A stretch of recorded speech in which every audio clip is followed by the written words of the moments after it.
The best course of action is always preparedness. And when you say preparedness, first and foremost, we really have to follow the building code.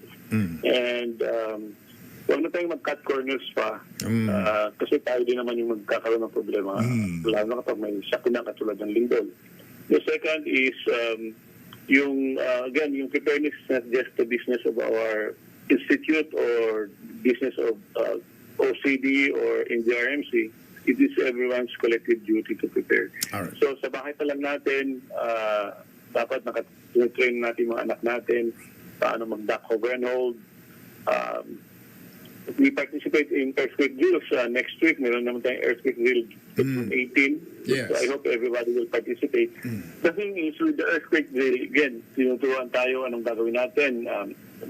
During the shaking, dago tayo sa ilalim ng cable. But the thing is, hindi pa rin yan guarantee kasi kahit mag-duck over and hold tayo, kahit na-master natin yung duck over and hold, kapag nag-collapse sa maling bahay natin, wala pa rin, hindi pa rin effective. Correct. So again, ang bottom line ito, babalik na naman tayo sa pagsunod ng building code.